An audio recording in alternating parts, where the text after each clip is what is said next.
Owner ಆಗಿದ್ದಕ್ಕೆ notice ಕೊಟ್ಟಿದ್ರು, ಆ ನೋಟಿಸ್ಗೆ ಉತ್ತರ ಕೊಟ್ಟಿದ್ದಾರೆ. ಪ್ರಶ್ನೆಗಳು ಏನು ಕೇಳಿಲ್ಲ, ಜಾಸ್ತಿ ಏನು ಕೇಳಿಲ್ಲ. ಪ್ರಾಪರ್ಟಿ ಇದ್ರ ಬಗ್ಗೆ ಮಾತ್ರ ಕೇಳಿದ್ರು. ನಾನು ಕನ್ನಡಪರ ಸಂಘಟನೆ ನಡೆಸಿದ್ದೆ, ಅವತ್ತಿಂದ ಗೊತ್ತು. ಲ್ಯಾಂಡ್ ಓನರ್ ಬಗ್ಗೆ, ಲ್ಯಾಂಡ್ ಪ್ರಾಪರ್ಟಿ ಬಗ್ಗೆ ಕೇಳಕ್ಕೆ. ನನಗೆ ಗೊತ್ತೇ ಇಲ್ಲ ಅವ್ರು ಹೋಗಿರೋದು. ಅಲ್ಲ, ನಾವು ಕೊಟ್ಟಿರೋದು ಬಾಡಿಗೆ ಕಿಶೋರ್ ಹತ್ರ ಇರುತ್ತೆ. ಕಿಶೋರ್ ಬಾಡಿಗೆದಾರ ಅವನ ಹತ್ರ ಇದೆ. ನಮಗೂ ಅವ್ರಿಗೆ ಇದಕ್ಕೆ ಹೋಗಲ್ಲ, ಬಾಡಿಗೆ ಕೊಟ್ಟಿದ್ದೀವಿ. ಈ ಘಟನೆ ಬಗ್ಗೆ ನಿಮ್ಗೆ ಮಾಹಿತಿ? ನೆಕ್ಸ್ಟ್ 10ನೇ ತಾರೀಕು ಟಿವಿಲಿ ನೋಡಿದಾಗಲೇ ಬಂದಿದ್ದು. ಯಾವಾಗ ಈ ಪ್ರಶ್ನೆ ಏನು ಮಾಡಿಲ್ಲ, ಪ್ರಾಪರ್ಟಿ ಬಗ್ಗೆ ಮಾತ್ರ ಮಾತಾಡೋದು. ಸರ್, ನಿಮಗೆ ಅದು ಕೊಲೆ ನಡೆದ ವಿಚಾರ ಅಥವಾ ಹಲ್ಲೆ ನಡೆದ ವಿಚಾರ ಯಾವತ್ತಿಂದ್ರ ಘಟನೆ ಆದ ನಾಳೆ ಏನಾದ್ರು ಗೊತ್ತಾಗಿತ್ತು ಅಂದ್ರೆ ಟಿವಿಲಿ ಬಂದಿದ್ದೀರಾ? ಟಿವಿ ಕ್ಯಾಮ್ರಾಗಳೆಲ್ಲ ಸಿಕ್ಕಿತ್ತು. ಸೊ ನೀವು ಅದ್ರ ಫಾಲೋ ಅಪ್ ನಾನು CCTV ಇದೆ, ಬಟ್ CCTV ನಮ್ಮ ಹತ್ರ ಇಲ್ಲ. ಯಾಕೊಳ್ಳೋ ಬೇಗ ಇವನೇ ಸರ್, ಒಂದೇ ಒಂದು ನಿಮಿಷ.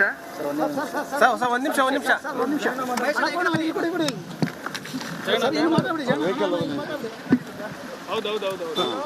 ಓನರ್ ಆಗಿದ್ದಕ್ಕೆ ನೋಟಿಸ್ ಕೊಟ್ಟಿದ್ರು, ಆ ನೋಟಿಸ್ಗೆ ಉತ್ತರ ಕೊಟ್ಟಿದ್ದಾರೆ. ಪ್ರಶ್ನೆಗಳು ಏನು ಕೇಳಿಲ್ಲ, ಜಾಸ್ತಿ ಏನು ಕೇಳಿಲ್ಲ. ಪ್ರಾಪರ್ಟಿ ಇದ್ರ ಬಗ್ಗೆ ಮಾತ್ರ ಕೇಳಿದ್ರು.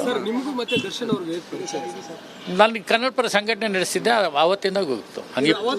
ವಿಚಾರಣೆ ಕರೆದಿದ್ದ ಉದ್ದೇಶ ಏನು? ಲ್ಯಾಂಡ್ ಓನರ್ ಬಗ್ಗೆ, ಲ್ಯಾಂಡ್ ಪ್ರಾಪರ್ಟಿ ಬಗ್ಗೆ ಕೇಳಕ್ಕೆ.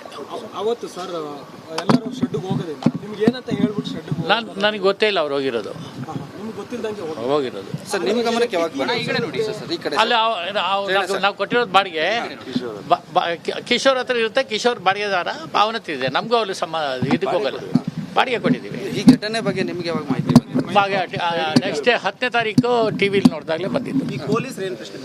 ಯಾವಾಗ ಈ ಪ್ರಶ್ನೆ ಏನು ಮಾಡಿಲ್ಲ, ಪ್ರಾಪರ್ಟಿ ಬಗ್ಗೆ ಮಾತ್ರ ಮಾತಾಡೋದು. ಸರ್, ನಿಮಗೆ ಅದು ಕೊಲೆ ನಡೆದ ವಿಚಾರ ಅಥವಾ ಹಲ್ಲೆ ನಡೆದ ವಿಚಾರ ಯಾವತ್ತಿಂದ್ರ ಸಿಕ್ಕಿತ್ತು? ಪ್ರಾಪರ್ಟಿ ವಿಚಾರವಾಗಿ ಕರೆದಿದ್ರು.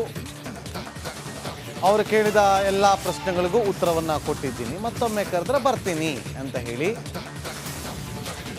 ಶೆಡ್, ಯಾವ ಶೆಡ್ನ ಒಳಗಡೆ ರೇಣುಕಾ ಸ್ವಾಮಿಯ ಕೊಲೆ ಆಯಿತೋ ಆ ಶೆಡ್ನ ಆ ಜಾಗದ ಮಾಲೀಕ ಆಗಿರುವಂಥ ಜಯಣ್ಣ. ಈಗ ನಾವೇನು ಮಾತಾಡಿದ್ದನ್ನು ನೀವು ಕೇಳಿಸ್ಕೊಂಡ್ರಿ. ಆ ಮಾತಾಡಿದಂಥ ವ್ಯಕ್ತಿ ಪಟ್ಟಣಗೆರೆ ಜಯಣ್ಣ. ಅವರಿಗೆ ಸೇರಿದಂಥ ಜಾಗದಲ್ಲಿರುವಂಥ ಶೆಡ್ ಇದು, ಸೀಸಿಂಗ್ ಶೆಡ್. ಅದು ಆ ಸೀಸಿಂಗ್ ಶೆಡ್ಡನ್ನು ಬಾಡಿಗೆಗೆ ಕೊಡಲಾಗಿತ್ತು. ಅದರ ಬಗ್ಗೆ ಮಾಹಿತಿಯನ್ನು ಕೊಟ್ಟಿದ್ದೀವಿ ಅಂತ ಹೇಳಿ ಈಗ ವಿಚಾರಣೆ ಮುಗಿಸಿ ಹೊರಬಂದ ಬಳಿಕ ಜಯಣ್ಣ ಅವರು ಫಸ್ಟ್ ರಿಯಾಕ್ಷನ್ ಅನ್ನು ಕೊಟ್ಟಿದ್ದಾರೆ.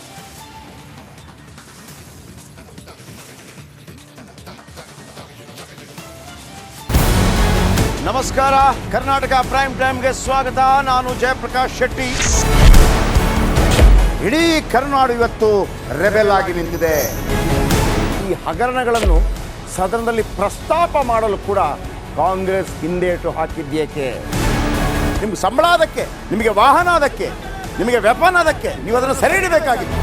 ನೀವು ವಿದ್ಯುತ್ ಬರ ಇದೆ ಅಂತ ಹೇಳ್ತಾ ಇದ್ದೀರಿ. ಎಲ್ಲಿ ಬರ ಇದೆ ನೀವು ಹೇಳಬೇಕು. ಪಾಕಿಸ್ತಾನ್ ಆಕ್ಯುಪೈಡ್ ಕಾಶ್ಮೀರ್ ಅದು ಎಂದೆಂದಿಗೂ ನಮ್ಮದು. 40 ಮೆಷಿನ್ಗಳು ತಂದಿತ್ತು ನೋಟ್ ಎಣಿಸುವುದಕ್ಕೆ, ಅದೇ ಹಾಳಾಯಿತು. ಮಥುರಾದ ಗಲಾಟೆ ಇದೆಯಲ್ಲ, ಅದು ಸ್ಥಳೀಯವಾಗಿ ಕೂತು ಪರಿಹರಿಸಬಹುದಾದಂಥ ಕಾನೂನಿದೆ. ಗ್ಯಾರಂಟಿ ಯೋಜನೆಯಿಂದ ನಷ್ಟ ಆಗಿದೆ, ಲಾಭ ಆಗಿದೆ, ದಯವಿಟ್ಟು ಹೇಳಿ. Dawood Ibrahim most wanted criminal ಯಾವಾಗಾದ ಅಂದರೆ ಇಲ್ಲಿ ತನಕ ಭಾರತ ದೇಶದಲ್ಲಿ ಓರ್ವ ದಲಿತ ಪ್ರಧಾನಿಯಾದಂಥ ಇತಿಹಾಸವೇ ಇಲ್ಲ. ರಿಪಬ್ಲಿಕ್ ವರ್ಲ್ಡ್ ಆಪ್ ಇದು ಕೇವಲ ಅಪ್ಲಿಕೇಶನ್ ಅಲ್ಲ, ಸಮಗ್ರ ಸುದ್ದಿಗಳ ಸಂಪರ್ಕ ಮಾರ್ಗಕ್ಕೆ ಕ್ರಾಂತಿಕಾರಿ ಬದಲಾವಣೆ. ರಿಪಬ್ಲಿಕ್ ವರ್ಲ್ಡ್ ಆಪ್ ಕೇವಲ ಸುದ್ದಿ ಅಪ್ಲಿಕೇಶನ್ ಅನ್ನ ಪರಿಚಯ ಮಾಡ್ತಾ ಇಲ್ಲ, ಬದಲಾಗಿ ಡಿಜಿಟಲ್ ಸುದ್ದಿ ಬಳಕೆಯ ಹೊಸ ಯುಗಕ್ಕೆ ನಾಂದಿ ಹಾಡ್ತಾ ಇದೆ. ಇದೊಂದು ಬ್ರೇಕಿಂಗ್ ನ್ಯೂಸ್, ಪ್ರಭಾವಶಾಲಿ ಕಾರ್ಯಕ್ರಮಗಳಿಗೆ ಗಟ್ಟಿಯಾದ ವೇದಿಕೆ. ರಿಪಬ್ಲಿಕ್ ವರ್ಲ್ಡ್ ಅಪ್ಲಿಕೇಶನ್ ಈಗ ಲೈವ್ ಆಗಿದೆ. ಗೂಗಲ್ ಪ್ಲೇ ಸ್ಟೋರ್ ಮತ್ತು ಆಪಲ್ ಆಪ್ ಸ್ಟೋರ್ ಎರಡರಲ್ಲೂ ಲಭ್ಯವಿದೆ. ಈಗಲೇ ಡೌನ್ಲೋಡ್ ಮಾಡಿ.